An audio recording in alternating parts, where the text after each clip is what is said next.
تخيل معايا يا صديقي انك تكون شاب كحيان وفقير، بس فجأة الحظ يلعب معاك وتبقى في حتة تانية. بدل ما كنت كحيان وفقير ومحلتكش غير 5 جنيه مقطوعة في جيبك، بتكتسب نظام بيخليك مليونير وتقهر كل اللي تنمروا عليك يا صديقي. تخيلت؟ ما فهمتش برضو؟ طب تعالى وانا هقولك. ده هو ليو، شاب كحيان وبيحب ليلو، ولكن ليلو زيها زي اي بنت، عايزه فلوس وتصرف وتضيع يا صديقي. فبتقعد تزهق ليو وبتقوله انت فاكر ان احنا اصحاب؟ يالا ده انا كنت بتسلى بيك وبس، عملت كده علشان ارجع لحبيبي الغني ريان من تاني. فابعد عني يا معفن انت، علشان مش عايز ريان يشوفك معايا. وريان بيجي بقى بعربيته الجامده طحن وبيتنمر على الواد ليو وبياخد ليلو وبيمشي. وحتى ليو مسلمش يا عيني من تنمر الناس، علشان اللي رايح واللي جاي بيتنمر عليه. فليو زهق من نفسه وزهق من انه فقير وفكر ينهي حياته على كده. بس حدث واحد هو اللي هيغير كل ده. وفجأة عمنا ليو بينتقل لعالم تاني وبيسمع صوت بيقوله مبروك. فبيقوله مبروك ايه يا عم انت؟ ده انا لسه حبيبتي سايباني والدنيا ماشية بظهرها وحطت عليا. فبيقوله لا، انت النظام اختارك تفوز ب5 تريليون عملة يا برنس. ايوه زي ما سمعت كده، 5 تريليون عملة من الهجوم المضاد. وبيمنحوا بطاقة استهلاك للمبلغ بقيمة 1% يا صديقي، وكل ما يخلص يقدر ياخد تاني لحد ما يقدر يخلص المبلغ كله. فعمنا ليو بقى بيقول يلا بينا نضيع بقى. وبعد كده بقى بيروح يتمشى في المول، والمفاجأة هنا بقى انه بيقابل زميلته ريتا، واللي بتكون لابسة كده ومتشيكة. فبيقول لها اهلا، ده انت جيتيلي في ملعبي. وبيروح يسلم عليها، بس ريتا بتقول له انت عايز ايه ياض؟ انت امشي من هنا، انا لو حبيبي شافك هيعملك بسطرمه يالا. فليو بيقول لها للاسف كنت عايز اعزمك على المشروب ده. فريتا بتضحك وبتقول له انت بقى معاك تمن ده كحيان؟ ده انت بتمنه تلاقيك بتاكل طول الشهر يالا. والكل بقى بيتعصب عليه يا صديقي وبيقولوا له طالما انت كحيان ابعد من الطابور بقى، احنا عايزين نلحق نشتري وننشر على السوشيال ميديا يالا. بس ليو بقى بيصدم الكل وبيسأل الكاشير وبيقول له فاضل كام كوب عندك؟ فبتقول له ان باقي حوالي كده 180 كوب. فليو بيقول لها انا عايزهم كلهم،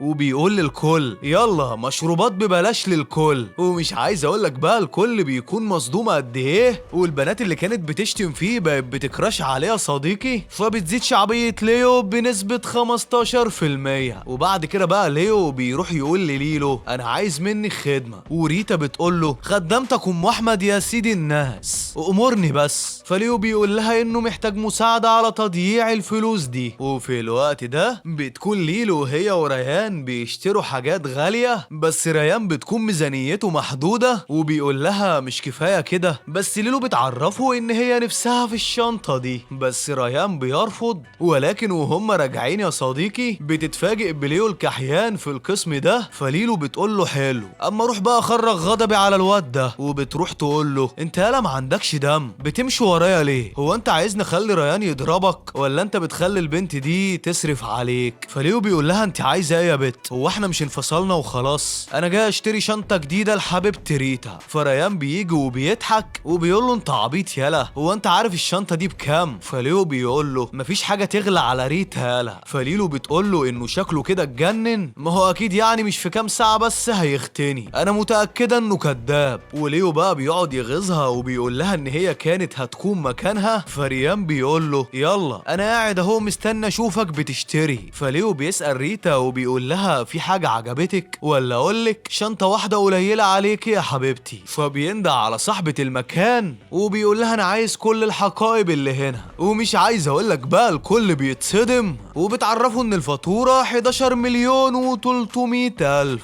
فريان بيقعد يضحك وبيقول له وريني بقى هتدفع منين يا حلو؟ ده انت لو كان معاك تمنهم اصلا انا مستعد اكل من الكمامه. بس ليو بقى بيخرس الكل وبيدفع الحساب بدون تردد. وريتا بقى بتكون طايره من الفرحه، وده على عكس ليلو واللي بتكون هتتجلط يا صديقي. وبتبص الريان كده بحسره. فريان بيقول لها حبيبتي ده جنون الثراء بس مش اكتر، ولكن انا ذكي ومستحيل اضيع ثروتي على التفاهات دي. وفي اللحظة دي بقى بتتدخل زوجته القبيحة وبتقول له انت يا غبي واخد فلوسي وعمال تصرفها على البنات، انت بتخوني يالا، ده انا هرجعك للشارع تاني يا معفن. فريان بيقول لها لا يا حبيبتي، ده انت اللي في القلب، هي الحيوانة دي اللي ضحكت عليا وغوتني. فبتقول له طيب اثبت لي كده. فريان بيروح يضربها وبيقول لها امشي يا حيوانة وهات الدهب بتاعي ده. فليلو بتبكي وبتروح تترجى ليه وبتعتذر منه. فليو بيقول لها امشي يا مقرفة، اوعي تلمسيني، وبيزقها وبيمشي وبيكون مستغرب هو ليه عايز يرجع لها تاني. وعلى الجانب التاني بتكون البت دي بتجرجر ريان من ودانه كده وبتقول له قدامي على البيت يالا، ده انا هعمل منك بسطرمة. وريتا بتفهم وبتسأل ليه وبتقول له هو انت بتحبني ولا كنت مجرد وسيلة بس للانتقام من ليلو؟ فليو بيقول لها ان اللي بتجري ورا المال والذهب ما تستحقش الاهتمام اساسا، وبيسألها لو عايزة اي حاجة تانية، بس ريتا بتقول له لا كفاية كده، دوري بقى ان انا ارد لك الجميل. وبتاخده على محل ملابس علشان تشتري له حاجة تليق بيه، وبتخليه ابن ناس كده وشخصية تحترم والانظار كلها بتكون عليه. ده حتى ريتا كمان بتكون مبهورة بجماله وبتقول انا ما كنتش متخيلة انه بالجمال ده، ونسبة حبها ليه بقى بتزيد لنسبة 72%. بس ليو بيكون مستغرب ان ريتا صرفت عليه هي كمان فلوس. وبعد كده بقى بنشوف ريتا اللي بترجع لبيتها فرحانة جدا وبتروح لليلو علشان تعتذر منها وبتديها شنطة هدية علشان تسامحها. بس ليلو بتسأل نفسها هو ازاي ليو اتغير كده، لانه كان زميلها من 5 سنين وليو كان طول عمره كحيان جدا، فايه بقى اللي غيره فجأة كده؟ ولكن ريتا بتكون عارفة بالعلاقة اللي بينهم وبتقول لها في سرها دلوقتي هو بقى بتاعي انا. بس ليلو هي كمان بتقول لها بس انا مش هخليكي تتهني بيه ابدا. وبعد كده بقى بنشوف عمنا ليو اللي البنات هتقطع نفسها عليه رجع كده علشان يرتاح، فبيقول اول مرة اعرف ان تضييع الفلوس متعب قوي كده، انا لازم الاقي طريقة اصرف بيها الفلوس دي وما تكونش مرهقة جدا كده. بس وهو ماشي بيقابل صحابه الكحيانين واللي بيلاقوا لابس ومتشيك جامد، فبيقولوا له انت عبيط يالا، انت رايح تضيع فلوسك على البراندات الغالية؟ هو انت فكرك كده ان ليلو هترجع لك؟ ده انت بتحلم يالا. وصديقه بينج بيقول له انت غبي على فكرة، كان زماننا خرجناك خروجه رايقة وكمان كنا جبنا لك بنات وروقنا معاك الكلام بس ملحوقة، تعال اتفرج معانا على البثوث المباشرة يا برنس. فليو بيقول لهم انا اسف بس انا عايز ارجع ارتاح، ولكن اهم حاجة ما تنسوش تكبسوا. وبعد كده بقى بنشوف ليو اللي بيرجع لأوضته وبيحمل بقى برامج البث المباشر وبيقعد يتفرج كده استغفر الله، والبنات دول بقى بيطلبوا الدعم زي شحاتين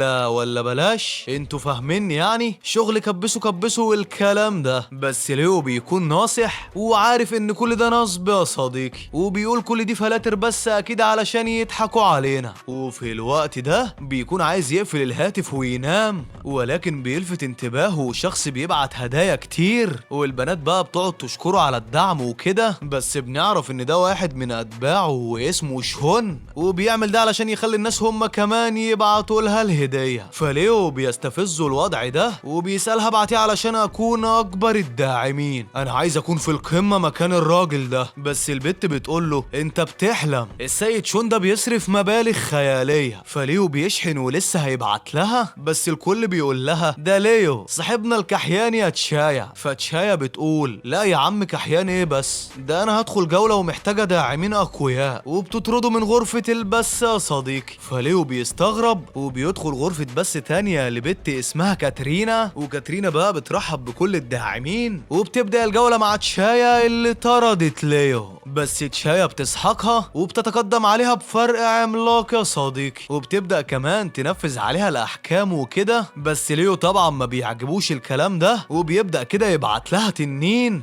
هو مش كان أسد؟ ايه اللي خلاه تنين؟ بس عادي مش مهم. فليو بقى مش بيكتفي بواحد ولا 2 ولا حتى 10، ده بيبعت 20 يا زميلي. وكاترينا بقى والكل بيتصدموا وبيقولوا مين الشخص ده غني جدا. فكاترينا بتشكره وبتطلب منه التوقف وبتقول له كده كتير، ده غير انه كان المفروض يبعتهم في الجولة الحاسمة علشان هي تكسب. بس الكل بقى بيضحك وبيقولوا عليه غبي ضيع فلوسه على الفاضي. ولكن في اللحظة اللي خلاص الكل فكروه فلس، فعمنا ليو بقى بيصدم الكل وبيبعت 200 تنين يا صديقي. وشون ما بيكونش مصدق نفسه وبيقول هو جاب الفلوس دي كلها منين. بس ليو بيستمر وبيخليه عليهم 240 يا صديقي، وبيفضل مستمر لحد ال 300، والكل بقى بيكون مصدوم جدا، وبما فيهم شون طبعا، واللي بيكون بيشحن تاني، ولكنه بيرجع بيلاقي ليو عمال يكبس لحد ما بقى باعت 880 تنين. فشون بيعرف انه مستحيل يقدر يجاري المبلغ ده، لانه كده محتاج يشحن بحوالي 3 مليون دولار. بس ليو ما بيسكتش لحد هنا، وبيسخن علشان كاترينا بتقول له بحبك يا ليو، فبيكملهم ل 1200 تنين يا صديقي. وتشيا بقى بتقول نهار اسود، مش ده الواد اللي انا طردته؟ وبتعتذر له بقى على البث المباشر، وبتطلب منه وبتقول له كفايه. بس ليو بيقهرها اكتر، وبيبعت كمان 400 تنين. فكاترينا كده بتتفوق عليها بمراحل،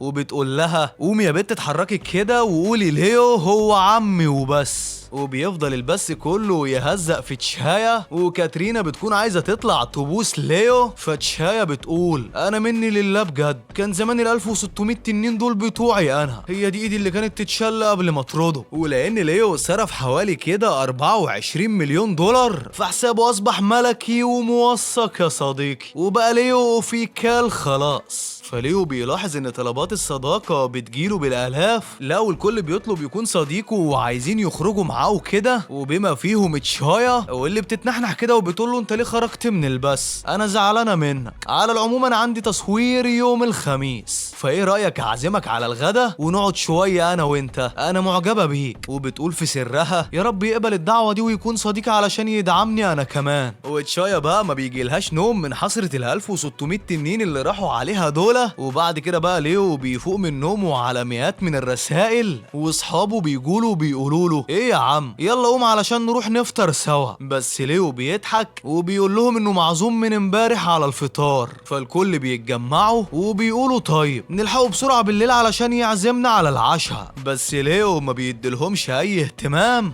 وبيروح كده يشوف دنيته. وبعد كده بقى بنشوف البنتين دول، وواحده منهم بتساله وبتقول له هو مش ده مكان البنات؟ ايه الزحمه دي وليه كل الشباب دول هنا؟ فصاحبتها بتقول لها ان الكل عايز ياخد بنت جميله يفطر معاها، والكل بيروح يشتري الوجبات وبيستنوا ريتا او حتى ليلو، وده لانهم اجمل بنات في الجامعه كلها. وبعد كده بقى بيجي بنج وبيقول لهم ابعدوا يا شويه فقرا من هنا، مفيش واحده هتعبركم. وبيعرفهم انه اشترى افخم انواع المكرون علشان يفطر بيه، وتمن القطعه كده حوالي 600 دولار. فالكل بيقولوا له مش شايف ان ده مبلغ مبالغ فيه؟ بس بنج بيعرفهم ان علشان البت تعجب بيك لازم تصرف جامد وتكون راجل جان ونزيه في نفسك. وبعدها بقى بتنزل ليلو وريتا سوا، والكل بيتدافع عليهم كده علشان يقدم لهم الاكل. فليلو بتعرفهم ان هي طلبت اكل فاخر، بس ريتا بتقبل الاكل من بنج. وبنج بيقول لهم شفتوا يا معفنين، علشان توصلوا لازم تدفعوا جامد قوي. بس في اللحظه دي بقى عمنا ليو بيوصل، وبنج بيقعد يتنمر عليه كده، وبيعرفوا ان ريتا هتفطر معاه هو. بس ريتا بتصدمه وبتروح تقول لليو اخيرا جيت، انا جبت لك الاكل ده، وعلشان عارفه انك بتحب المكرون جبت لك افخم نوع منه. وفي اللحظه دي بقى بيتجلد بنج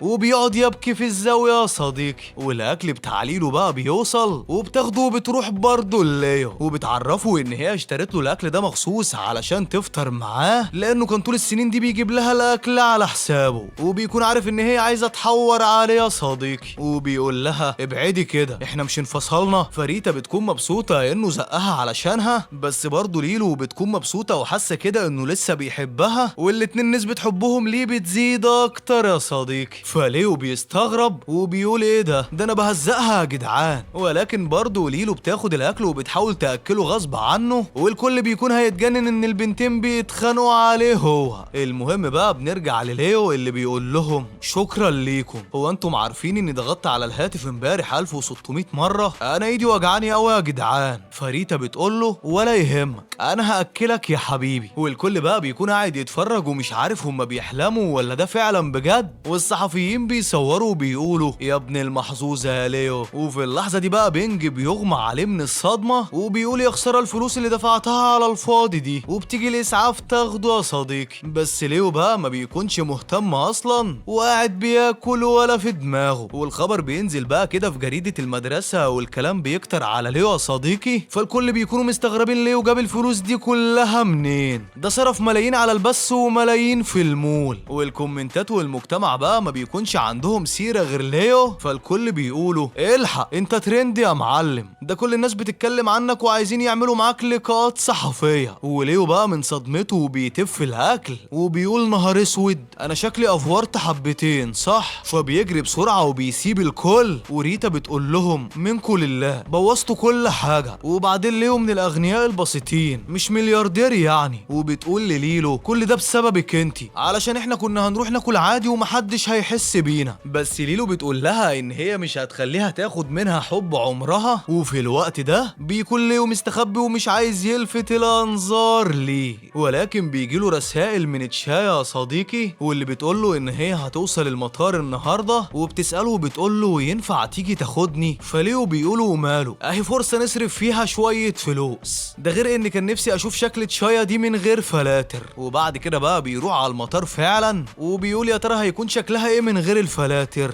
وبيقول طب ازاي هعرفها او هي هتعرفني؟ ولكن بيلاقي تشايا ملموم عليها الجمهور وبيتصوروا معاها وكده. وبيجي واحد بقى وبيقول لها انا جيت مخصوص علشان اوصلك. بس تشايا بتقول له شكرا، وبتقول له ان في حد جاي علشان يوصلها. فبيقول لها ما تيجي معايا، انا عندي عربيه فارهه جدا وهتعجبك قوي. وفي اللحظه دي بقى بيتدخل ليو وبيساله بيقول له عايز ايه يا نجم؟ ما البت قالت لك مش عايزه، يلا بقى اسرح من هنا. وتشايا بتقول له يبقى انت السيد ليو صح؟ والشخص ده كمان بيقول له انت بقى السيد ليو في كال، انا اسف جدا لو ازعجت حضرتك. وبيسيبه وبيمشي. بس تشايا بتساله بتقول له انت هتسيبه يمشي كده؟ ده كان بيرخم عليا طول اليوم وانا اساسا معرفوش. فليو بيقول لها انه شاب عادي واكيد معجب بيها مش اكتر من كده. فتشايا بتقول له خلاص مش مهم يا عم، خلينا بقى فيك انت. وبتقول في سرها الشخص ده كان معاه عربيه فارهه، لا وكمان اكيد كان هيجيب لي هدايا بمئات الدولارات، ولكن اكيد ليو هيعوضني عن كل ده. فبتقول له انا مش مصدقه انك وسيم قوي كده، انا كنت حاسه انك اكبر واطول مني فعلا ولكنك اوسم مما تخيلت. وليو بقى بيقول لها وانت كمان اجمل بكتير من فيديوهات البث المباشر دي. فتشايا بتقول له وكمان بتقول كلام حلو، لا ده انت تعزمني على حاجه بقى لازم نتكلم شويه. فالنظام بيقول له ان البت دي مناسبه بنسبه 100% وانك تصرف عليها اي مبلغ تحتاجه يا برنس، وكمان دي واحده من اجمل البنات اللي تستاهل تضيع فلوسك عليها. فتشايا بتساله وبتقول له انت متنح في ايه؟ تعالى وانا هعزمك المره دي، بس المره دي بس. ولكن بيعترض طريقهم شخص اسمه تشوي. وتشايا بتسال تشوي بتقول له انت بتعمل ايه هنا؟ فتشوي بيقول لها هكون بعمل ايه يعني، كنت جاي علشان اوصلك، بس شكل كده في حد سبقني. وتشايا بتعرفهم ببعض وبتقول له ده السيد ليو. فتشوي بيعرف ان هو ده ليو اللي صرف 24 مليون دولار على البث. وبيقول ازاي شخص غني كده يكون صغير، وبعدين ازاي ده معاه كل الفلوس دي، ده شكله شاب عادي ويمكن كحيان كمان. بس تشوي بيقول لهم يا ريت تسمحوا لي اوصلكم. صحيح يا سيد ليو ان دي عربيه رخيصه واكيد مش من مقامك لان تمنها بس حوالي 5 مليون، وانت اكيد معاك اسطول عربيات فارهه صح؟ ولكن معلش ارجوك تواضع واسمح لي اوصلك. فليو بيقول له اسطول عربيات فارهه ايه يا ابني، ده انا جاي في تاكس، الفكره بس ان ما كانش معايا فكه فاضطريت اشتري الدراجه الناريه من صاحبها. وتشوي بيتصدم وبيعرفوا انه ممكن يوصله لاي مكان. فليو بيشكره وبيركب هو وتشايا. وبعد كده بقى بنشوف انه حاطط الدراجه الناريه اللي فوق العربيه هو كمان. وتشوي بيكون قاعد بيسوق ومش مركز في الطريق وبيقول انا شايل دراجه ناريه معفنه على عربيه غاليه زي دي، ده غير اني حاسس ان الولد ده كداب وبيحاول ينصب علينا، ولكن يا ترى هو جاب منين كل الفلوس دي؟ فبيزهق بقى وبيقول له يعني انت معاك كل الفلوس دي وراكب دراجه ناريه زي دي؟ على كده بقى يا سيد ليو انت متواضع جدا. وبيفضل يتناقش معاه لحد اما تشايا هي كمان بتبدا تشك فعلا ان هو ده الداعم ليو. وبعد كده بقى بيوصلوا للمطعم وتشايا بتاخد ليو وبتنزل، ولكن بيتصدم بوجود اشخاص كتير مستنيينها والكل بقى بيقعد يرحب بيها وبيشكروها ان هي جت. وتشايا بقى بتعرف الكل على ليو وبتقول لهم ده اللي دعم كاترينا امبارح، بعت لها 1600 تنين. فالكل بقى بيكون مصدوم مستغربين ان ده ليو لانه صغير وملابسه عاديه. بس ليو بيفهم ان في نصبايا في الموضوع علشان هي قالت له ان هي هتعزمه على الغدا لوحده، ولكنها بتكون عزمت كل قائمه الرجال الاعمال اللي دعموها كلهم.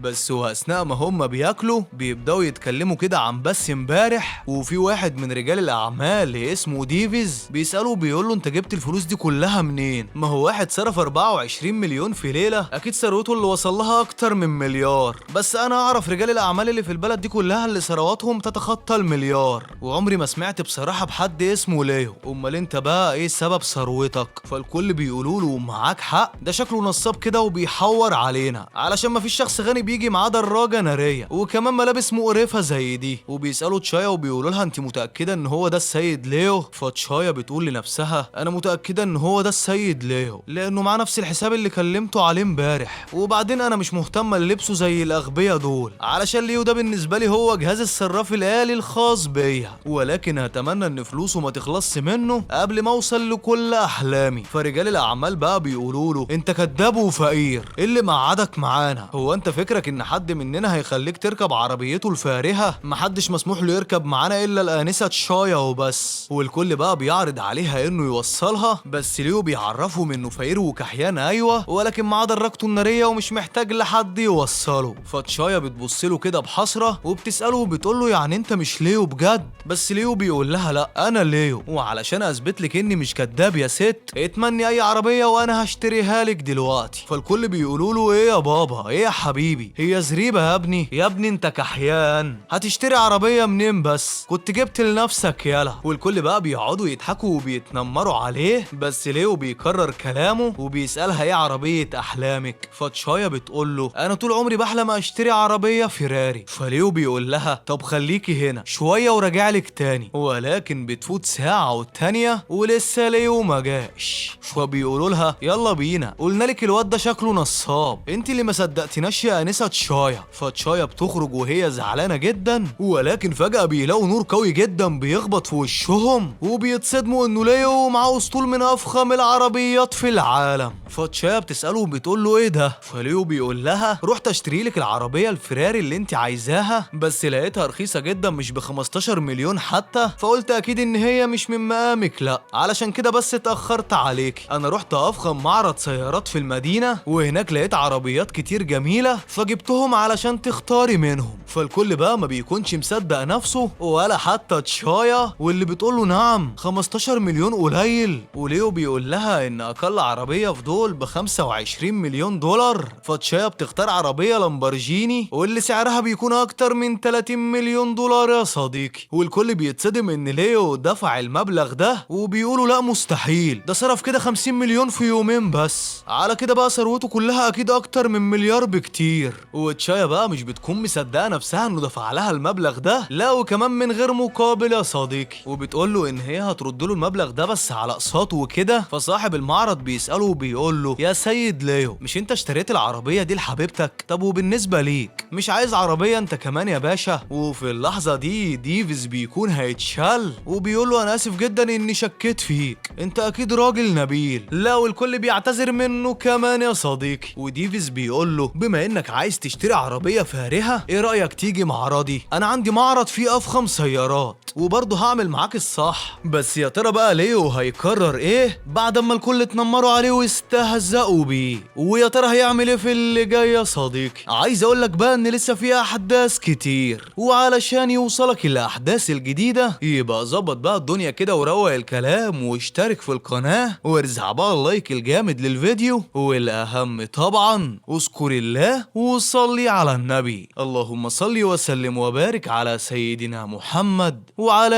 آله وصحبه أجمعين. وبس كده، سلام يا صديقي.